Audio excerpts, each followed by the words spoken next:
Bacaan yang diperdengarkan gereja pada kita hari ini, di hari Jumat pertama ini, sebuah perikop, sebuah kisah yang begitu kita hafal, sebab selain ada di Injil Yohanes, di Matius, Markus, dan Lukas pun ada, yaitu ketika Yesus menggandakan roti untuk memberi makan 5.000 orang.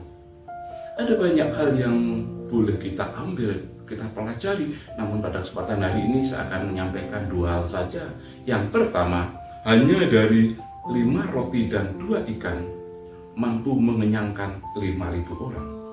Mana mungkin itu terjadi kalau para murid, anak kecil tadi hanya berusaha membaginya sendiri.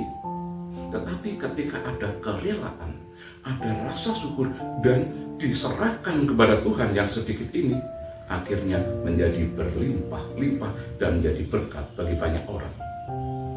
Mungkin kita pernah diminta untuk menduduki suatu jabatan dalam organisasi kegerejaan dan kita menolak karena kita merasa tidak mampu, talenta kita begitu kecil, begitu sedikit.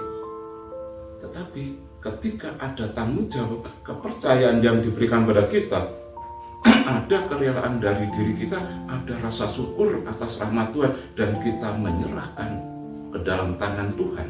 Kita mengerjakan tugas-tugas itu bersama Tuhan. Sebenarnya akan ada banyak hal yang luar biasa yang kita rasakan, dan kehadiran kita di antara sesama kita boleh menjadi sumber berkat. Yang kedua, ketika selesai makan, Yesus memerintahkan pada para murid, kumpulkanlah potongan-potongan yang lebih. Luar biasa. Yesus tidak mengatakan kumpulkanlah makanan yang sisa. Ketika kita menganggap makanan yang banyak akhirnya menimbulkan sisa makanan, kita tanpa beban akan membuang makanan itu karena kita menganggap ini adalah makanan sisa. Tapi Yesus mengajar kita untuk senantiasa bersyukur, ini adalah makanan yang lebih. Ketika kita tahu bahwa itu adalah makanan yang berlebih, rezeki yang berlebih yang diberikan pada Tuhan, diberikan Tuhan pada kita, Tuhan sedang mengajak kita bagaimana kita juga mau berbagi. Kita tidak membuang-buang makanan, kita senantiasa bersyukur. Yesus hari ini sedang mengajak kita untuk senantiasa bersyukur, untuk senantiasa berbagi dan tidak membuang-buang lagi makanan atau rezeki berlimpah, berlebih yang telah dianugerahkan Tuhan pada kita. Bapak Suci Paus Fransiskus sungguh luar biasa. Sebelum beliau kembali ke rumah Bapa, meninggalkan banyak warisan.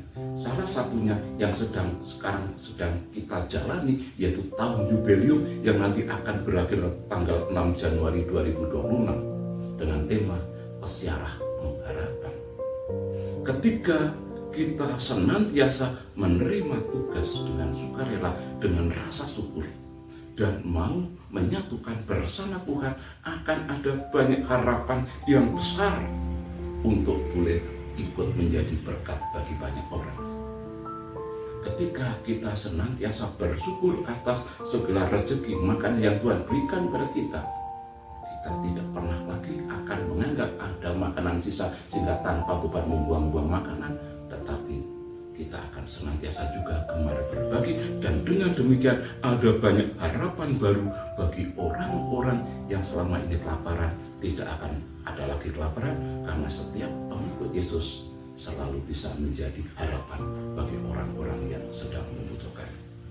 Semoga bacaan hari ini dan warisan yang ditinggalkan oleh Bapak Suci Paus Fransiskus senantiasa menjadikan kita hari demi hari semakin layak disebut sebagai murid-murid Yesus yang sejati. Membuat tape selalu gunakan ragi, setelah ditumbuk langsung dicampur. Ketika kita tidak mau berbagi, kita sedang kehilangan rasa syukur. Akhirnya dari seputaran gereja katedral di Kota Malang yang berporta Santa, kembali saya sampaikan, salam bicara kasih.